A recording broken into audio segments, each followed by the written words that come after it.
அந்த பொறுமையின்மை நமக்குமே சிலதெல்லாம் இருந்தது, நம்மளை விடவும் இன்னமும் கொஞ்சம் கம்மியா இருக்காங்கன்னு தான் சொல்லணும். அவளை அதை குற்றம் சாட்டி ஒன்றும் இல்லை. அதுல இருந்து நம்ம எழுத படிக்க தெரியுமான்னு போய் யாரையும் கேட்க வேண்டிய அவசியம் இல்லை. எல்லாருக்கும் படிப்புன்ற சுச்சுவேஷன் வந்துருச்சு. தினமும் சேவ் பண்ண வேண்டியிருக்கு, தினமும் கோட் ஷூட் போட வேண்டிய என்னடா வாழ்க்கை இது அப்படின்ட்டு. வாழ்றதே ஒரு வாழ்க்கை, அனுபவிச்சு வாழ்ந்துட்டு போயிடணும். என்னதான் அனுபவிச்சு வாழ போறீங்க, எல்லாம் கடன் வாங்கி தானே அனுபவிச்சு போயிடணும். அந்த சிபிஏ வந்து அவங்களுக்கு வேலை கிடைக்கின்ற போது அவங்க தயாரிச்சு அதெல்லாம் தேவைன்னா எப்படா டேய் அட்லீஸ்ட் ப்ராஜெக்ட் எங்க நடந்துச்சு, இந்த மாதிரி கிளைண்ட் ஹேண்ட் பண்ணாதான் மெயின் நமக்கு வந்து அதை அதெல்லாம் பள்ளி மாணவர்களுடைய என்சிசி அணுவை கூட கூட்டி வந்தாங்க பத்தியா, அதெல்லாம் இங்க ஏற்றுக்கொள்ளவே முடியல. அவங்களுக்கு இந்த பொறுமை இல்லை, எல்லாமே இன்ஸ்டன்ட், எல்லாமே ரொம்பவும் சீக்கிரமா நடக்கும். 20 செகண்ட் சீக்கிரமா எழுதுக்கணும் அப்படின்னு ஒரு இதெல்லாம் வந்து இன்ஸ்கிரைப் பண்ணிட்டாங்க, நம்மளுடைய மைண்ட்லயே வந்து இன்ஸ்கிரைப் பண்ணிட்டாங்க. இன்னைக்கு எல்லா ஸ்டூடெண்ட்ஸும் எஞ்சிக்கிறாங்க, ஈவன் ஸ்டாஃப் கூட எஞ்சி பண்றாங்க. பெற்றோர்களா நாம வந்து ஃபெயில் ஆயிட்டோமோ அப்படின்னு வந்து எனக்கு தோணிக்கிட்டே இருக்கும். அதை படிக்க விருப்பம் அப்படின்னு தான் நம்ம கூட இருந்த அந்த டைம்லாம் நிறைய பேர் படிப்பை பாதி நிப்பாட்டிவாங்க. அந்த இன்ட்ரி எடுக்கக்கூடிய ஆளு அவரு கால் பண்ணி கேட்கிறாரு, என்ன தம்பி ஒண்ணுமே இல்லை சிவில. ஆனால் எம்டி த கப் நீங்க எப்போ நீங்க வந்து உள்வாங்க தயாராகிறீங்களோ நிறைய மாற்றம் நடக்கும் அப்படின்னு சொன்னது. என்னன்னா 15 குழந்தைகளாவது வந்தனா அந்த பள்ளிக்கூடத்தை நாங்க மூடுவதில்லை அப்படின்னு இருக்கவங்க சைக்கிள் தந்தாங்க, லேப்டாப் தந்தாங்க, எல்லாமே தந்திர படிக்க இருக்காங்க. படிச்சு முன்னேற லட்சம் பேரை நான் காட்டுறேன் அப்படின்னு தமிழர்கள் வந்து நல்லா படிப்பாங்க. அவங்க வந்து ஒரு மரியாதையோட பார்த்தாங்க. அவங்க படிச்சவங்க அப்படின்னு சொல்லி இப்படி பார்ப்பாங்க, மரியாதையோட பார்ப்பாங்க. நான்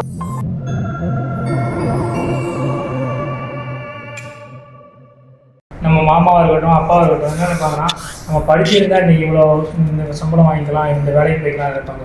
நம்ம என்ன பண்ணோம், சரி நம்மளை படிக்க வச்சுட்டாங்க, நமக்கு இந்த படிப்பு படித்தா இன்னும் கொஞ்சம் அதிகமாக வாங்கிக்கலாமோ அப்படின்னு ஒரு ஞாபகம் வந்துச்சு. இப்போ உள்ள இதுக்கு எப்படி வருதுன்னா, இன்னைக்கு காலேஜ் முடிச்சுட்டு வரவங்களுக்கு நான் என்ன படித்தா என்ன, இன்ஜினியரிங் படித்தாலும் சரி, டாக்டரை நான் டச் பண்ண விரும்பல, இன்ஜினியரிங் தான் இப்போ அதிகமாகிட்டு. என்ன படித்தாலும் நமக்கு வந்துட்டு யூடியூப் இருக்குது, இல்லாட்டா வந்துட்டு இப்படி இந்த வகையில் சம்பாதிக்கலாம். சம்பாதிக்கிறதுக்கு பல வகை வந்துட்டு நிறைய பேர் ஓப்பனாக சொன்னால், நான் வந்து ரைடராக கூட இருந்துக்கிறேன், நான் டாக்ஸி கூட இது பண்ணிக்கிறேன். எனக்கு அது மாதிரி அவனுக்கு வந்து நமக்கு வந்து என்ன பண்ணுறோம், ஒரு கோல் வந்து பெருசாக வைக்கிறோம், நம்ம ஃப்யூச்சரில் இந்த மாதிரி வரணும்னு. ஆனால் அவனுக்கு அப்படி கிடையாது. எனக்கு 3 மாதம் தான் நான் வேலை பார்த்துக்கிறேன், சம்பாதிச்சுக்கிறேன், அடுத்த 3 மாதம் இன்னொரு வேலைக்கு போய்க்கிறேன், எனக்கு வேலை எங்கே வேணாலும் இருக்குது. ஸோ அந்தந்த வேலையை எனக்கு பிடிச்ச மாதிரி செஞ்சுட்டு நான் லைஃப்பை கொண்டு போகிறேன். அந்த மாதிரி பண்ணுறாங்க. அது வந்து எப்படின்னா, அடுத்த வர இன்னைக்கு ஸ்கூல் படிச்சுட்டு ஜெனரேஷனுக்கு அது ரொம்பவே நாளைக்கு ரொம்ப பாதிப்பு கொண்டு வந்துடும். திரும்ப ஒரு சர்க்கிள்கான லைஃப். நாளைக்கு அவனுங்க என்ன நினைப்பாங்க, ஐயோ நம்ம படிச்சிருக்கணும் அப்படின்னு திரும்ப அந்த சைக்கிள் அங்கே வரதான் போகுது. ஸோ இதை வந்து முக்கியமாக நான் வந்து சோசியல் மீடியாவில் இன்ஃப்ளூன்சர், அதாவது நான் எல்லாத்தையும் சொல்லலை, ஆனால் வந்து ரொம்பவே ப்ரொமோஷன் பண்ணுறேன் அப்படின்னு சொல்லிட்டு தவறான விஷயங்களை ப்ரொமோட் பண்ணுறாங்களா, அவங்கள தான் நான் வந்து சாடுறேன். அவங்கள பார்த்து தான் இன்றைக்கு ஜென்ரேஷன் நிறையவே, ஏன்னா ஈஸியாக வந்து கையில் வந்து சேர்ந்து ஃபோனில், நம்ம கையில் ஃபோன்லேயே ஈஸியாக வந்து ஒவ்வொரு விஷயமும் எல்லாமே அதில் வந்து அடங்கிடுது. ஸோ அதுதான் பெருசாக நான் பார்க்குறேன். ஆனால் வந்து இந்த ஆர்டிகல் பொறுத்த வரைக்கும் ஒரு யூனிவர்சிட்டியை கூப்பிட்டு அவங்கள்ட்ட ஒரு அட்வைஸ் கேட்குறாங்கன்னா, அது எப்படி இருந்தது நீங்கள் அதை கடைசியாக சொல்லுங்கள், அது எப்படி வந்து யூனிவர்சிட்டியில் ஒரு பதில் சொல்லியிருப்பார், கடைசியில் வந்து முடிப்பார் அவர். அந்த கட்டுரை வந்து நம்ம இதில் போடுவோம். நீ சொன்னது ரொம்ப முக்கியமான ஒரு கருத்தை நான் பார்க்குறேன். என்னென்னா, ஒரு கல்லூரி ரொம்ப ஒரு முக்கியமான ஒரு விஷயம். பள்ளிக்கூடங்கள் அது உலகத்தில் 2 தொழிலை தானே நோபல் ப்ரொஃபஷன்னு சொல்கிறாங்க. ஒன்று மருத்துவம், இன்னொன்று நம்ம ஆசிரியர். இந்த ப்ரொஃபஷனில் ஒரு இன்ஃப்ளூயன்சர், அவர் யார் என்ன எதுன்னு, அவர் வந்து ஒரு என்ன பண்ணியிருக்காங்கன்னா, ஏதோ டான்ஸ் ஆடுறவர், இல்லை அவருக்கு இத்தனை ஃபாலோவர் இருக்காங்கன்னு அந்த பள்ளி மாணவர்களுடைய என்சிசி அணுவை கூட கூட்டி வந்தாங்க பத்தியா. அதெல்லாம் இங்க ஏற்றுக்கொள்ளவே முடியல. அது அந்த ஸ்டூடெண்ட்ஸ்லாம் வந்துட்டு நம்ம ஒரு அச்சீவ்மெண்ட் பண்ண ஒரு பெரிய சயின்டிஸ்ட் வர மாதிரி ஆர்ப்பரிக்கிறாங்க. தவறான முன்னேற்றம் இருக்கு. அது மிகப்பெரிய. ரீசெண்டாக நானுமே அந்த மதுரையில் ஏதோ ஒரு காலேஜில் ஒரு இன்ஃப்ளூயன்சர் தான், அவர் வந்தவரை எஞ்சிக்கிறாங்க. பார்த்தா அது சின்ன பையன் தான், எனக்கு தெரிஞ்சு அவன் படிச்சிருப்பானா கூட தெரியாது. பட் நம்மளுமே பார்க்குறோம், நிறைய வீடியோஸ் கேட்குறோம், பண்ணுறோம். ஆனால் எல்லா ஸ்டூடெண்ட்ஸும் எஞ்சிக்கிறாங்க, ஈவன் ஸ்டாஃப் கூட என்ஜாய் பண்ணுறாங்க. இருக்க அவ்வளோ ஒரு இது. அப்போ எல்லாரும் என்ன பண்ணுறாங்க, ஓகே இப்படி பண்ணால் நம்மளும் இது பண்ணலாம் அப்படிங்கிற மைண்ட் செட் தான் எல்லாம் இருக்கும். அதுதான் வருது ஆக்சுவலாக. இந்த அளவு சலிப்பு சொல்கிறோம் பார்த்தீங்களா. வேலையில் ஒருத்தர் வந்து வேலை கேட்குறாரு, அவருக்காக இன்டர்வியூ ஏற்பாடு பண்ணுறோம். எனக்கு இதில் பிரச்சனை என்னென்னா, இந்த வேலை விஷயமா இப்போ வெளிப்படையாக சொல்ல வேண்டியதாக இருக்குது. நிறைய வேலைக்கான முயற்சிகளை நம்ம செய்கிறோம். ஒருத்தருக்கு வாங்கி கொடுக்குறதாகட்டும், நிறுவனங்கள் கேட்கும்போது இன்னாரை சந்திக்கலாம் அப்படின்னு சொல்கிறதாகட்டும். இது பண்ணும்போது இவர்கள் வந்து ரொம்ப கொஞ்சம் அதிர்ச்சி அடைய வைக்கிறாங்க. என்ன மாதிரினா எல்லாம் அவங்க முதல் ரெஸ்யூம் அனுப்புகிறப்ப அந்த சிவியே வந்து அவங்களுக்கு வேலை கிடைக்கின்ற போது அவங்க தயாரித்த மாதிரியே இல்லை. ஏதோ ஒன்று அனுப்பணும் அப்படின்றக்காண்டி அனுப்பிட்ட பிறகு நம்ம நடுவில் நம்ம பரிந்துரை செய்கிற நம்ம வந்து எப்பா இப்படி இருக்கக்கூடாதுப்பா, முதல்ல உன் ஃபோட்டோ கொடுப்பா, ஃபோட்டோவில் என்னப்பா அங்கிட்டு நிற்கிற பாதி முகத்தையே காணா, அதை நீயே கொஞ்சம் எடிட் பண்ணி தர முடியும் கூட என்கிட்ட கேட்டாங்க. அந்த அளவுக்கு போயிட்டு இல்லை அந்த அளவு எல்லாருக்குமே இருக்கு. பாதி முகத்தை காண என்னப்பா திரும்பி நின்று ஃபோட்டோ எடுப்பா. அப்புறம் இந்த மாதிரி கண்டென்ட் நீ என்ன படிச்ச இது அதுதான்ப்பா இங்கே தெரியணும். நீ இப்போ 8வது படிச்ச 10வது படிச்ச அதெல்லாம் தேவையில்லை. இப்போ இருக்கிற காலம் வந்து நீ என்ன டிகிரி முடிச்சிருக்குன்னா அதுக்கடுத்து நீ என்ன செஞ்சிருக்க, இவ்வளோ விஷயங்களை சொல்லித்தர வேண்டியிருக்கு. அதில் ஒரு சிவி பார்த்துட்டு இருக்கிறேன் ஸ்க்ரீனிங்கில். இடையில ஒரு கேரளா உடைய யூனிவர்சிட்டியோட பேர் இருக்கு அதில். அவர் நம்ம ஊருக்காரர். நான் ஃபுல்லாக இதை படிச்சுட்டு நான் தான் இவர் வந்து இன்னொருத்தருக்கு அனுப்பணும். என்னப்பா இது போட்டிருக்கு அப்படின்னப்ப அவர் என்னட்ட சொல்றாரு, ஒரு அரசு நிறுவனம் இருக்கு, அந்த நிறுவனத்துக்கு வந்து இங்க இருந்து படிச்ச சர்டிபிகேட் தான் ஒத்துக்கிடுவாங்க, அப்படிலாம் எதுவுமே கிடையாது அப்படின்னா எனக்கு புரியுது. ஏன்னா ஒரு 1000 சீரியாவது நம்ம பார்த்துட்டோம் இது வரைக்கும் ஸ்கிரீன். எனக்கு புரியுது. என்னன்னா ஒரு கேரளாக்காரன் கொடுத்த சிவியில் இவர் எடிட் பண்ணியிருக்கிறாரு, வேற மாற்றம் அதை எடுக்க இல்லாமல் உடனடியாக இந்த பேரை சொல்கிறாரு.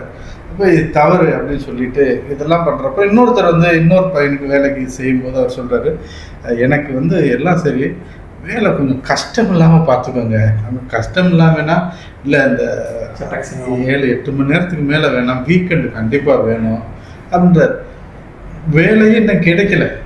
வேலைக்கு இன்டர்வியூ கூட இன்னும் நம்ம முதல் இன்டர்வியூ உட்கார முதலா ஃப்ரெஷ்ஷர்.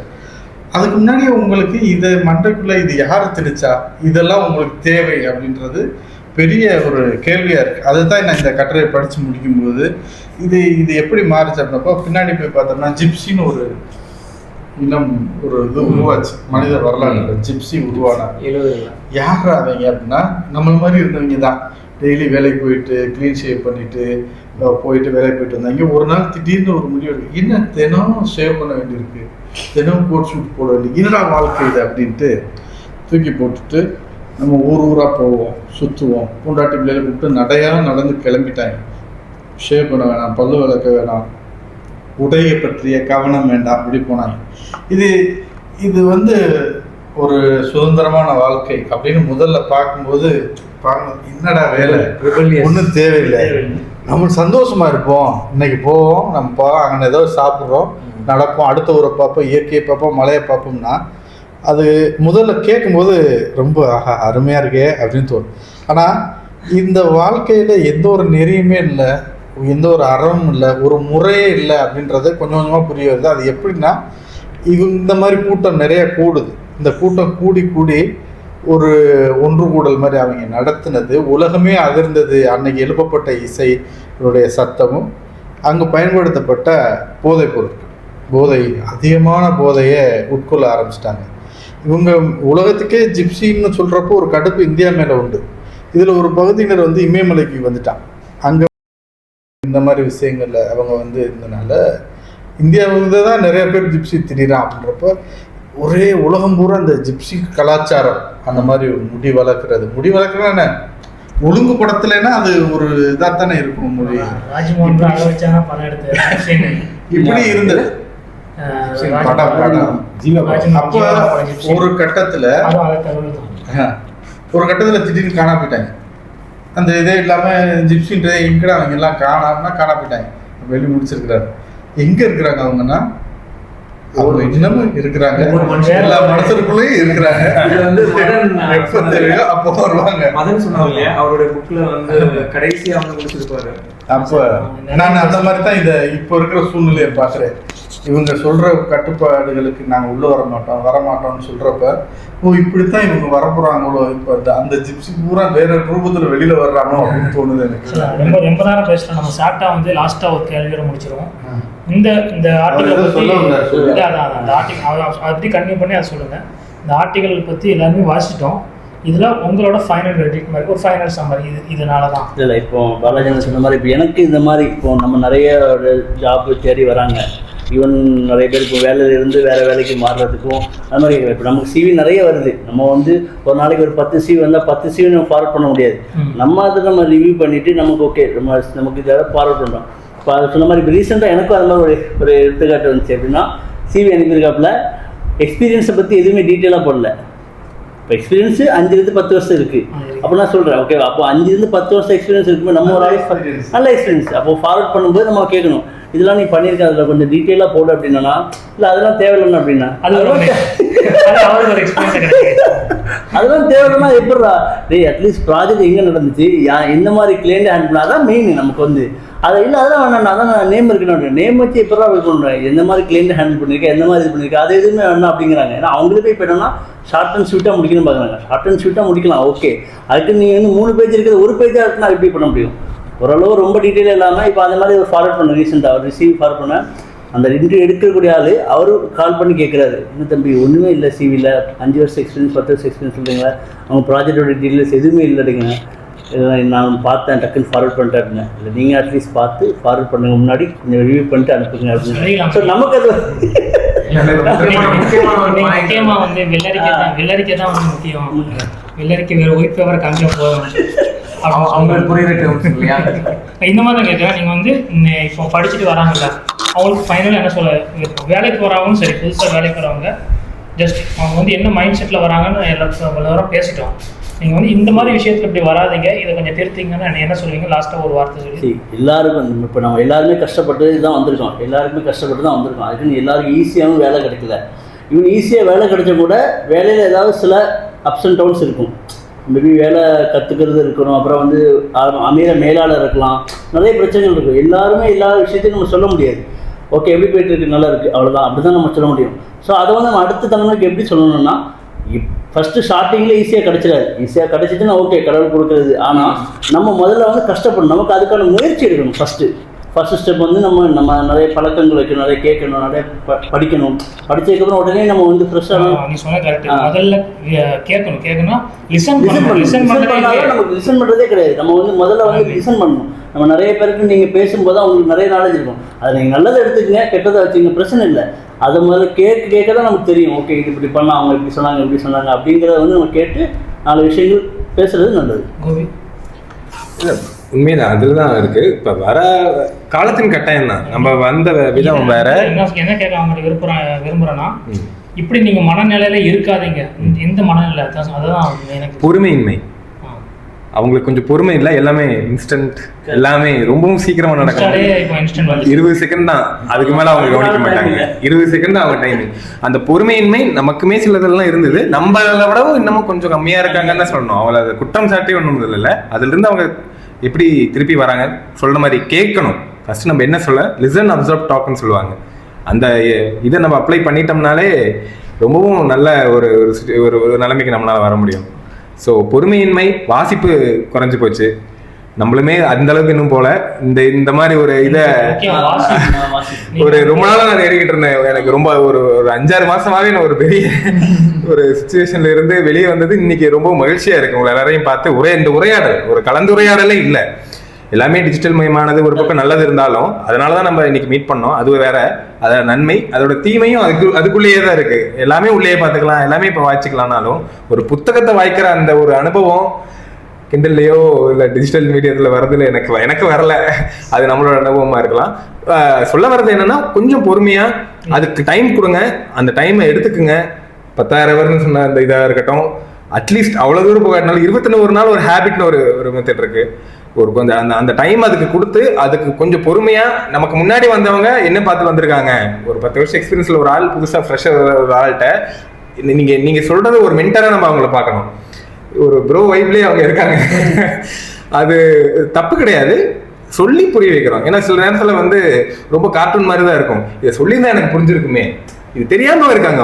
அவங்க நம்ம தான் சொல்லி தரணும். வேற அதுல ஒன்றும் தவறா ஒன்றும் நான் சொல்ல வரல. கண்டிப்பா சொன்னோம்னா அவங்க கேட்டுப்பாங்கன்னு ஒரு நம்பிக்கை இருக்கு. மட்டும்னா எம்டி த கப் அதுவும் வந்து ரிசீவ் பண்ண தயாராகுங்க. உங்களுக்கு தெரியும்னே நினச்சிட்டு நீங்க எதையுமே உருவாகவே மாட்டீங்க. பெரிய இன்டெலெக்சுவல் தெரியுமா? நினைச்சிட்டு எனக்கு இது இருக்கு, ChatGPT இருக்கு, இன்ஸ்டா இருக்கு, நான் எல்லாத்தையும் பார்த்துடுறேன் அப்படின்ற ஒரு மனநிலையே நிறைவடைஞ்சிட்டீங்கன்னா அது நல்லது. ஆனால் எம்டி த கப், நீங்கள் எப்போ நீங்கள் வந்து உள்வாங்க தயாராகிறீங்களோ நிறைய மாற்றம் நடக்கும் அப்படின்னு நான் நம்புகிறேன். நான் என்ன நினைக்கிறேன் அப்படின்னா, பெற்றோர்களும் ஒரு காரணமோ அப்படின்னு எனக்கு ஒரு ஃபீலிங் உண்டு எப்போவுமே வந்து. என்னன்னா, முன்னாடி வந்து நம்ம ஸ்கூல்ஸ்லாம் வந்து மாரல் கிளாஸ்ன்னு சொல்லி ஒன்று உண்டு. இந்த இதுன்னு நம்ம பேசுவோம். நமக்கு போர் அடித்தாலும் ஏதோ ஒன்று நம்ம வந்து நம்ம மைண்டில் வந்து இன்ஸ்கிரைப் ஆனதுனால தான் நாம் வந்து இந்த மாதிரி இருக்கிறோமோ அப்படின்னு சொல்லி எனக்கு வந்து தோணிக்கிட்டே இருக்கும் வந்து. அது மட்டும் இல்லாமல் இன்னைக்கு வந்து கண்டிப்பு அப்படிங்கிறது வந்து ஒன்று இல்லவே இல்லை ஆக்சுவலாக வந்து. இப்போ எங்கள் ஃபாதர்லாம் எடுத்துக்கிட்டிங்கன்னா எங்கள் ஃபேமிலியில் உள்ளவங்களுக்கு தெரியும், அவ்வளோ கண்டிப்பு வச்சுருப்பாரு. அவர் ஒரு இராணுவ ஒழுக்கத்தில் இருக்கணும், 4 மணிக்கு எழுந்தே ஆகணும், லேட்டாக தூங்கிட்டாலும் சீக்கிரமாக எழுந்திருக்கணும் அப்படின்னு ஒரு இதெல்லாம் வந்து இன்ஸ்கிரைப் பண்ணிட்டாங்க, நம்மளுடைய மைண்ட்லேயே வந்து இன்ஸ்கிரைப் பண்ணிட்டாங்க. இன்னைக்கு என்ன ஆகுதுன்னா, ஸ்கூலில் வந்து நீங்கள் பிள்ளைங்களை அடிச்சிங்கன்னா நம்ம இது பண்ணுறதே இல்லை, நம்ம வந்து கண்டிக்கிறதுக்கும் தயாராக இல்லை. அதனால தான் அந்த மாதிரி போகுதோ அப்படின்னு ஒரு இது உண்டு. பெற்றோர்களாக நாம் வந்து ஃபெயில் ஆகிட்டோமோ அப்படின்னு வந்து எனக்கு தோணிக்கிட்டே இருக்கும். இதுதான் என்னுடைய இதில் பாயிண்ட் ஆஃப் வியூவில்.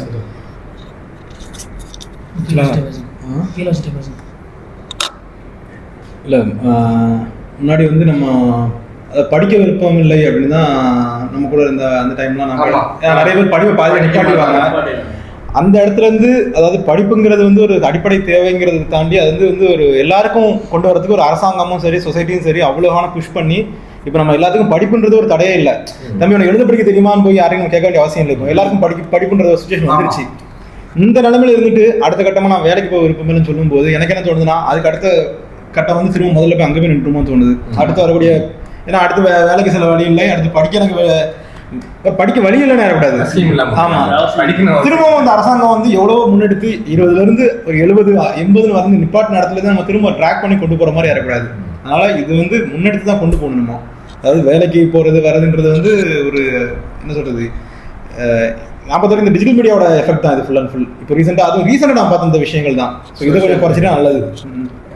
அபுஃபைஸோட ஒரு கருத்து சொல்லணும்னு விரும்புகிறேன். இப்போ ரொம்ப சமீபத்தில் நம்மளுடைய சமீபத்திய கல்வி அமைச்சர் வந்து ஒரு விஷயம் சொல்லியிருக்கிறாரு. ஒரு ஸ்கூல் வந்து ஒரு பள்ளிக்கூடம் வந்து மூடுறாங்க. அவர் சொன்னது என்னன்னா, 15 குழந்தைகளாவது வந்தனா அந்த பள்ளிக்கூடத்தை நாங்கள் மூடுவதில்லை அப்படின்னு வந்து சொல்லியிருக்கிறாரு. வருத்தப்படத்தக்க ஒரு விஷயம் அது வந்து. ஏன்னா 15 பேர் இல்லையா அப்படின்னு, ஏன்னா நமக்கு வந்து எப்படியாவது படிச்சிரு அப்படின்னு சொல்றது தான் தமிழ்நாட்டோட ஒரு இது. எங்கே இருந்தாலும் இப்போ எங்கள் ஊர்லலாம் வந்து கல்விக்காக வந்து 92க்கு அப்புறம் கல்விக்கு ரொம்ப முக்கியத்துவம் கொடுத்து அவங்க இழுத்துட்டு வந்தாங்க. அதே எங்கள் ஊரில் எனக்கு தெரியுது எத்தனையோ பிள்ளைங்க வந்து இன்னைக்கு படிக்காமல் போயிட்டு இருக்கிறாங்க அப்படிங்கிறதும் எங்களுக்கு தெரியுது. அது வந்து ஒரு வருந்தத்தக்க ஒரு நிகழ்வாக பார்க்குறேன். அவர் சொன்னதுனால சொல்கிறேன், சமீபத்தில் அரசியல் நிகழ்வு தான் இது வந்து. ஏன்னா ஒரு சமயத்தில் வந்து அவர் சொன்னது தான், முன்னாடி வந்து அப்படி இருந்தாங்க, படிப்புக்கு கஷ்டப்பட்டாங்க அப்படின்னு ஒரு விஷயங்கள்லாம் இருக்குது. ஏன் படிப்புக்கு கஷ்டப்பட்டாங்க அந்த லெவலில் இருந்து இன்னைக்கு வந்து தமிழ்நாடு வந்து பார்த்தீங்கன்னா, என்னுடைய ஒர்க் பண்ண நார்த் இந்தியன்ஸ்லாம் வந்து சொல்லுவாங்க, வடக்கு நண்பர்கள்லாம் வந்து சொல்லுவாங்க, தமிழ்நாடுகள் வந்து நல்லா படிப்பாங்க, அவங்க வந்து ஒரு மரியாதையோட பார்த்தாங்க, அவங்க படித்தவங்க அப்படின்னு சொல்லி இப்படி பார்ப்பாங்க, மரியாதையோட பார்ப்பாங்க. நான் ஒன்றும் பெருசாக படிச்சல, நான் ஒரு இளநிலை பட்டதாரி தான், அதுவும் வந்து பிஎஸ்சி தான். அவங்க வந்து நான் பிஎஸ்சின்னு சொன்னால் அவங்க வந்து இப்படி பார்ப்பாங்க, அப்படியா அப்படின்வாங்க. ஏன்னா அவங்களுக்கு அந்த லெவல் கூட அவங்க போகலை. ஸோ அந்த மாதிரி ஒரு நிலைமையில இருந்து நம்ம தமிழ்நாட்டில் வந்து ஒரு பள்ளிக்கூடத்தை மூடுறாங்க அப்படின்றப்போ வந்து கேட்கறதுக்கு வந்து ரொம்ப கஷ்டமான ஒரு விஷயமா இருந்தது, வேதனையான விஷயம். இப்போ எங்கள் பக்கத்தில் வந்து ஒரு அதாவது நடுநிலைப்பள்ளி 8ஆம் வகுப்பு வரைக்கும் ஒரு பள்ளிக்கூடம் இருந்தது. அரசு உதவி பெறும் பள்ளி தான், பர்பான ஸ்கூல்னு சொல்லுவாங்க இல்லையா, அந்த ஸ்கூல் வந்து இப்போ ஒரு 3 நிலைமையில இருக்கு. ஏன்னா எங்க ஊர்ல வந்து இப்போ எல்லாருமே வெளியே போய் படிக்க ஆரம்பிச்சிட்டாங்க அப்படின்னு ஒரு கண்டிஷன் இருக்கு. ஆனா இந்த பள்ளிக்கூடம் வந்து 3 நிலைமையில இருக்கு அப்படின்றப்போ வந்து கேட்கறதுக்கு வருத்தமா தான் இருக்கு ஒவ்வொரு விஷயமும் வந்து. ஸோ அபுஃபைஸ் சொன்ன அந்த ஒரு பாயிண்ட்டும் வந்து முக்கியமான பாயிண்ட் தான். நம்ம கடைசியாக சொல்லி முடிச்சிடுறேன். ஆக்சுவலாக நான் எப்படி பார்க்குறேன்னா, இந்த படிப்பு முடிச்சு வந்து ஒரு ஜெனரேஷன் நம்ம சொல்கிறோம் இல்லையா, நான் எல்லாத்தையுமே வந்து தவறாக சொல்ல விரும்பலை. இந்த படிப்பு கிடைக்காதவன் அருமை தான் ரொம்ப ரொம்ப முக்கியம். இன்னைக்கு எல்லாமே கிடைச்சிட்டு ஒருத்தனுக்கு. இப்போ நான் இப்போ எங்கள் வீட்டில் வந்துட்டு எங்கள் அப்பா நான் படிக்க வைக்கிறதுக்கு அவ்வளோ கஷ்டப்பட்டார்.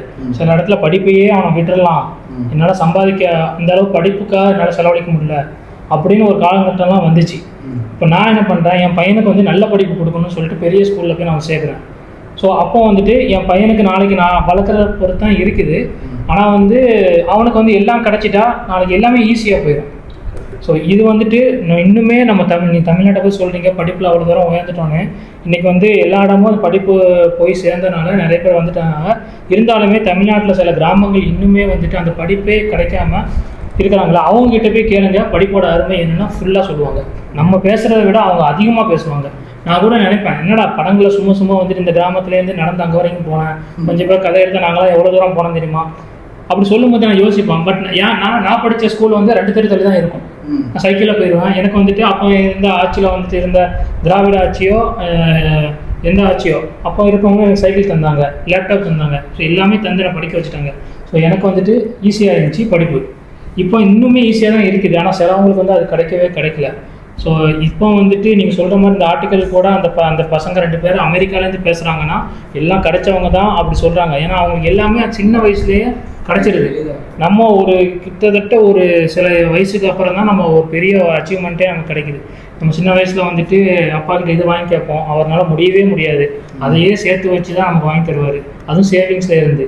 ஸோ இன்றைக்கி வந்து ஈஸியாக வந்து கிரெடிட் கார்டு இஎம்ஐயோ எதாவது ஒன்று டக்குன்னு கிடச்சிது, அப்பவுமே அனுபவிச்சிடுறோம். இப்போ சின்ன ஒரு வாக்கியம் தான், எல்லாருமே லைக் போடுவானுங்க, வாழ்கிறதே ஒரு வாழ்க்கை, அனுபவிச்சு வாழ்ந்துட்டு போயிடணும். என்னத்தெல்லாம் அனுபவிச்சு வாழ போகிறீங்க நீங்கள்? சார் எல்லாம் கடன் வாங்கி தானே அனுபவிச்சுட்டு இருக்கிறோம். அப்படிதான் இன்னைக்கு இருக்குது. அதான் சொல்கிறேன், எல்லாம் கிடைச்ச ஒருத்தன் ஈஸியாக சொல்லுவான். ஆனால் வந்து எதுவுமே கிடைக்காம போராடுறவன் தான் படிப்பையும் இப்படி தான் வேலைக்கு போகணுன்னே அவங்ககிட்ட தான் அந்த நினைப்பு இருக்கும். இப்போ 100 நாள் வேலை திட்டம்லாம் எதுக்கு வந்துச்சு? அவனுக்கு காசு இல்லை. இந்த மாதிரி கவர்மெண்ட் இதெல்லாம் அவங்களுக்கு கொண்டு வந்து கொடுத்தா தான் அவனுக்கு காசு வருது. இல்லைன்னா நிறைய பேர் பார்த்துக்கிறேன், எங்கள் ஊர்லலாம் வியாழக்கிழமை வந்துட்டு கையேந்தி வியாழக்கிழமை தான் வருவாங்க. ஸோ அந்த மாதிரி உள்ளவங்களுக்குலாம் இப்போ அதிகமாக பார்க்குறது முடியல. ஏன்னா அவங்களுக்குலாம் 100 நாள் வேலை திட்டம் அப்படின்னு கவர்மெண்ட் நிறைய கொண்டு வந்துட்டு. ஸோ ஈஸியாக கிடைக்கிற யாருக்குமே கல்வியோட தரம் தெரியாது, கஷ்டப்பட்டு படிக்கிறவங்களுக்கு தான் தெரியும். ஸோ அதனால் நம்ம யாரையுமே குறை சொல்லணும்னு தேவையில்லை.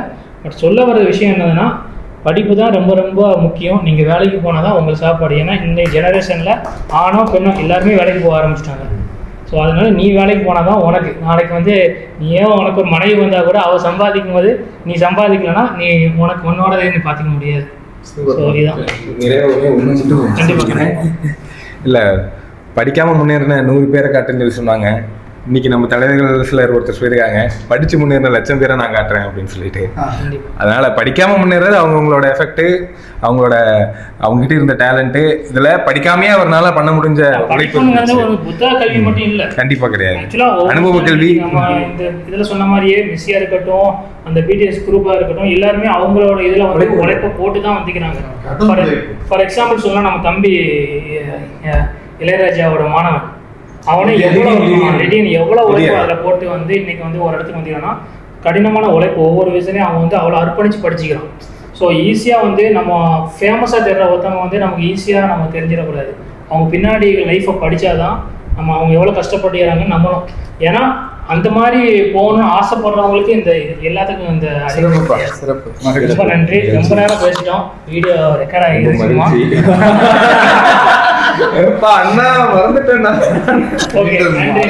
மீண்டும் அடுத்த வாரம் இன்னொரு கதையோடையும் இன்னொரு கலந்துரையாடலையும் இந்த மாதிரி கலகலன்னு பேசலாம். ஓகே, வணக்கம்.